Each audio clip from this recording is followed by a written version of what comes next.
couple of ladies yesterday, we included a counselor. By the way, and I said yesterday, if you offer counseling services as a firm, please make yourself known, and especially on social media. There are a lot of people who need a lot of help. There was something these ladies asked me though, and they said, please, if you can open your lines. I don't know if it's just ourselves or do other women go through this. And they said they understand and they empathize with anyone who could be going through depression, because my goodness, that thing is a killer, without a doubt. But they said, Mena, please go and ask our men to please begin living within their means. Said men do everything. Men are so financially irresponsible. The things they do when they've got money are mind-boggling. One of them told me the husband went to the bank, took out a personal loan of 1.5 million shillings to go on holiday when he was on leave. Really? Really? Mm-hmm. There you are, you just are your pals in your Subaru. Road trip, Las Vegas. Mm. And you know pretty well your finances aren't sitting well. We had the statistics from Matiang'i yesterday. More than 500,000 young Kenyan men are gambling addicts. Like Mwalimu said earlier, and he was not joking, if some people are refunded the money they've betted, Aki. Depression can come through so many things, but Kenyan men, as I was told to ask you this morning, why can't you live within your means? Why must you go all out to impress, and you know financially things aren't solid? Why? You know, women can plan. Women plan everything down to the last coin. Mm-hmm. Men are very spontaneous. One of the ladies told me that's one of the reasons why they end up in a hole, because they do not know how to plan their money. They are not financially responsible. They do things which they can't afford. First of all, Maina, I don't think we live beyond our means. I think the thing with Kenyan men, the responsibility to make a level from our families to our relatives. Anyway, must you drive a Subaru? There's a way before, if you don't breathe out, you're going to die. Aki. Must you drive a Subaru? Must you go stay in a certain hotel because your friends are staying there? I've got one of my colleagues here, and I'll not mention his name. They've got a group and they're like 40 of them. They just go perambulating all around this country. Yes. This last weekend they were all at Voyager. I know hotel. Who you are talking about. 40 of them. Nitamtaji. Usimtaje. The next weekend they're in Masai Mara. The other weekend they're in LD. There's no way you can hang like that every weekend and not get broke. By the way, you have a point. Must you drink every day? Because when you go drink, you must throw rows. Must you? Why can't Kenyan men live within their means? It's a question I was told to ask you this morning. And don't start bringing women into this, because they've got nothing to do with it. They've got nothing to do with those mizingas you go and buy at Space Lounge. They've got nothing to do with that. And Whiskey Lounge. They've got nothing to do with that 150,000 you take to another woman to pay for her rent and her child's school fees. Okay. Your wife has got nothing to do with that, so don't bring that nonsense in of responsibility. Your wife has got nothing to do with you and your friends going on a road trip to Nakuru, stopping by Naivasha for one night, spending 20 G's per night, and fueling your guzzlers. Your wife has got nothing to do with that, so don't bring her in. Aki. 0711-046105 is my number. Guys, you've been accused of being financially irresponsible. Why can't you live within your means? Your women are wondering. Nilikuwa nakwambia kuna saying ya Kikamba inasema ona nyumba ndivya mweno water. What does that mean? Even nyumba ikichomeka ya mwenyewe anaotaka moto. Sasa huwezi kuwa sasa pia unafanya kazi sana, you cannot breathe out. I think you could breathe out. The problem is the breathing out, bro. Yeah. You guys don't breathe out. You exhale on a commercial scale. Umesema ni exhale. You can just ask our men why they are so financially indisciplined. Yesterday we were talking about depression, Kenya's newest disaster. said I was with some ladies who said, the problem with our men is they start digging themselves into a hole and they don't even realize it.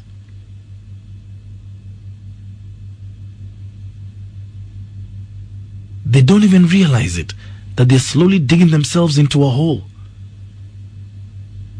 They don't spend prudently. Some of the investments are questionable. A lot of men invest via peer pressure. Huyu amenunua lazima ninunue. It's your belt, it's your waist. You've got to know how tight you've got to tighten it. Must you go on road trips every weekend? Must you drink every day? Must you pre-order that new iPhone? Must you?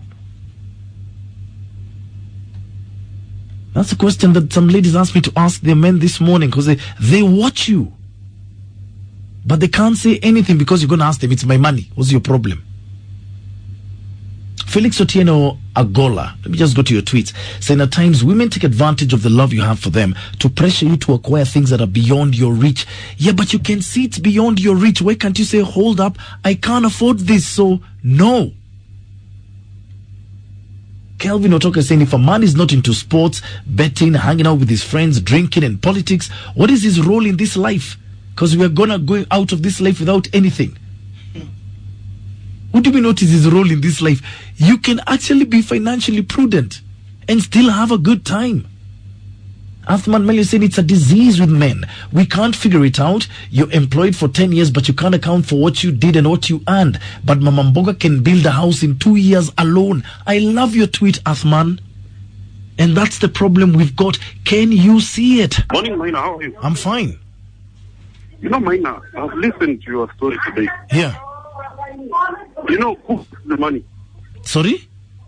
Who makes the money? Well, the man and the woman nowadays. Now, if I'm making my money and I want to spend it the way I feel, you know, a woman, once a woman comes in your house, you are a slave to her. Okay? Now, you want me to be reporting at home early, and you want me to start, you want to again to start telling you on how to spend my money. It's not that we are irresponsible. Sometimes kuna ile kwa tunasema kupigia mwili pole. Ati kupigia mwili pole? Yeah. And what is that? When you have to spend your money the way you feel. You know, this money is not that we all spend on it that we are irresponsible. Even if right now you're spending money for mamako, they are spending money irresponsible. You know, these women will take over this world. If you want to tell me that I should spend my money the way my woman wants, then I will not even buy my trouser. I will not even buy a good phone. I'll not even have a good. I'm sure you don't drink cognac. No. So why should I not drink? Why should I drink cognac? Because you don't want me to drink John Walker. Because when I buy John Walker, it is responsible. Because that is in Alewesha. You see, if I have money, I cannot go to the Kibanda. If Hilton is next there and the money is there in my pocket, I'll go to Hilton. The money will direct you. Money will do what? Will direct you, Mali Rava Kwenda. Exactly. Exactly.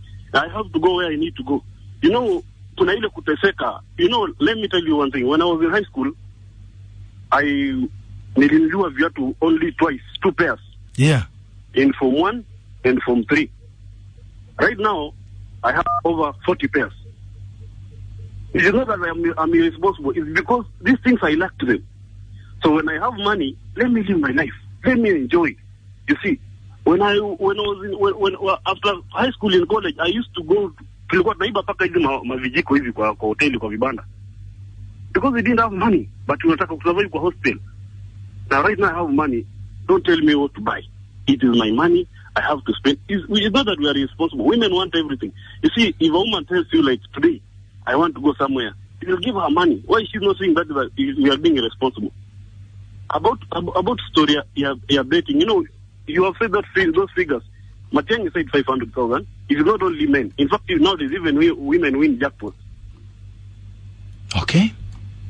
So don't crucify men because even women live irresponsible. In fact, they live irresponsible with our money. You see, like right now, if you are dating somebody, you give her a date, you tell her, can we meet in town? She'll tell you, nitumie pesa ya Uber. You see, she cannot take a matatu. Thank you. Because she knows you have money. So it's not that we are, even women live badly than men. Men, in fact, we are living well. Okay. We are living well because we are the one who are making money. Women want to live large on our money. Thank you. Okay. Ladies, now you see the way they turn the tables. You see the way they turn the tables. He wants to have the best phone, drive the best car. He's got more than 40 pairs of shoes. And they're asking why we are being unfair on them. Women are the ones. Men live within their means. That's what some ladies asked me yesterday. Must you have that S10 plus Kwanzaa? Not even just S10, S10 plus. Must you pre-order that iPhone? Must you? Must you spend 11 G's on a shirt? Shati. Nimekwambia hata nyumba ikichomeka mwenyewe uota moto. What is shocking me is their attitude towards spending money when they've got it. And you know, these financial pitfalls don't happen overnight. It's over time. Like Warren Buffett said, if you spend a lot of money buying things that you just want, you're going to get to a point in your life when you have to sell what you need. Where can Kenyan men see it? You just go to your tweets. James Barag is saying, Asai, I'm struggling to get 25K Zafia, brother in third year. His exams are in 3 days. Failure to that will pay 70K and he misses the papers. What reason do I have to mismanage my cash? Luxury can wait. Expensive lunches are not a must. This is life. It's life. Must you go on that road trip every weekend because your friends are going?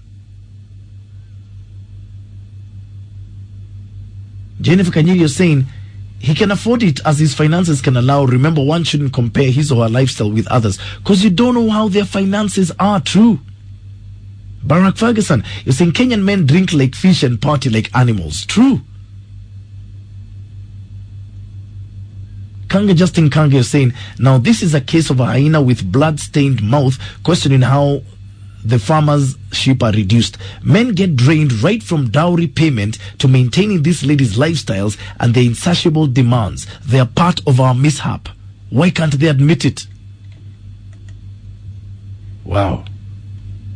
This is turning into a mini war.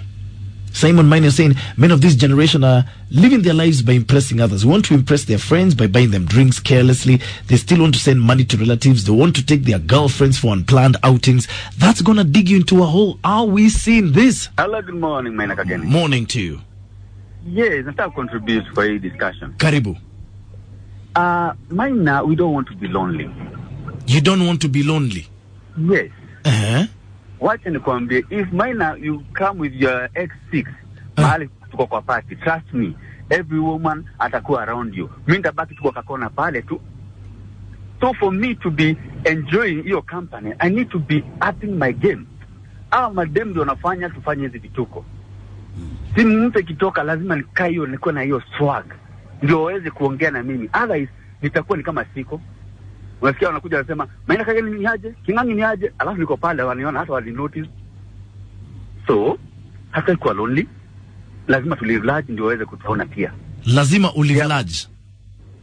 What? Lazima ulive large. Yes, to be seen. But then, if you know that living large is going to hurt you later, why are you doing it? Man, hakuna kitu mbaya kama kuwa lonely. Hakuna. Na sasa juu wote wako hivyo sasa, you have to live large. Lazima ukae hivyo ndio uweze kukua kwa community hata unakuwa noticed. Even though you know itakuumiza baadaye. Wacha tutasort baadaye later. Lakini kwa saa hizi tunasonga na vile wanatupeleka. Haya. So blame them. Ama wa change, hata nikikuja na slippers, they are like, "Oh, this is my hobby." Yes, tutabadilika. Tutalive vile inafaa kukua. Otherwise, kama ni vile wanataka tukae hivyo ndio tunakaa. Okay. Bye. Bye. Guy. Okay. You've listened to them. Ladies, where are you this morning? You're conspicuously absent. Listen to the way they are reasoning. Is it bothering you? Does it? Talking about Kenyan men and their spending habits. What I've heard this morning from them has just been shocking, and I don't know how you can live like that. Seriously. James Barger is saying this slogan ya siwezi kutafutia jua na nikulie juani is a serious way to squander your own cash with no plan. Priorities first. Why should I wear a shoe of thousands, have the best phone, take a 3-course meal, and I need cash to raise fare or fees? It's the attitude to me that's shocking. And we wonder why a lot of men are wallowing in debt. And that debt leads to depression. Athman Mel, you're saying, tomorrow let these women tell us how they can squander 18K on makeup and tints. A full semester's fee without providing a receipt. Tukutane hapa kesho.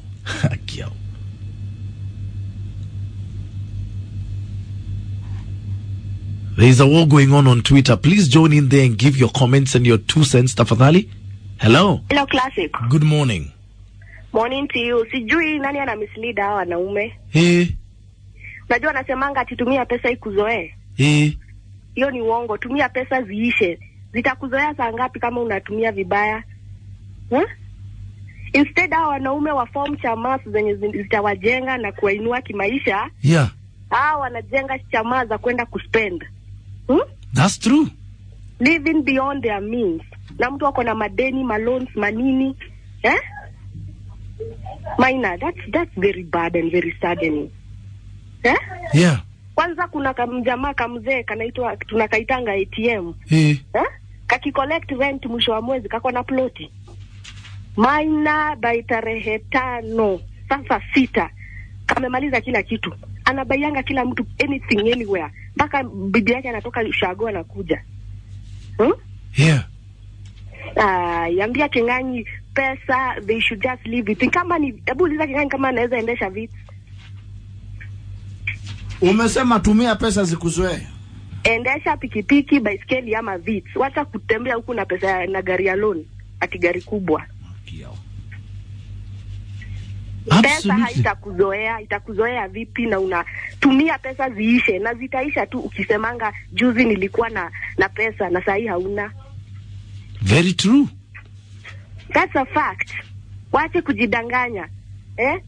Unapata mwanaume anasema few hours alikuwa na 40K na sasa anaomba bibi yake 500.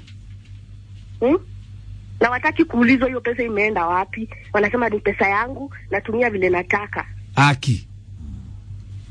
Kenganyi, wachanga mchezo saa zingine.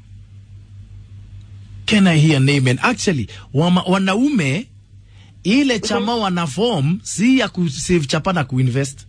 Hello, good morning. Morning, darling. Say hi to Kinganyi for me. Mr. Mika. All right. Do you know who are the 2 hardest people to advise? A man with money. Yeah. And a woman in love. Yeah. So a man with money, regardless of how much you try to tell them to change their lifestyle, they will not unless they want to do it themselves. Yeah. So, historia, they're misusing, they're living above their means. It is a personal decision. There is nothing you can do about it unless they decide for themselves that they want to change their life. So if you see your man spending recklessly, do you tell him, hey, hold up? So good thing for me, my man is very responsible with how he uses his money. I thank God for him. Yeah. But these other people, I wouldn't ask somebody else, like, why are you eating at Java? Why are you going to Movenpick and you can't afford it? He's going there because he knows he has the money to pay for it. Whether he has taken a loan, whether he has borrowed from his friends, whether he has full lizard, or whatever it is his call. You cannot advise a man with money, even your own man, unless it is a personal decision to be responsible. Okay. Thank you. Thank you very much. Have a good day. It is worrying when you can see him spending recklessly and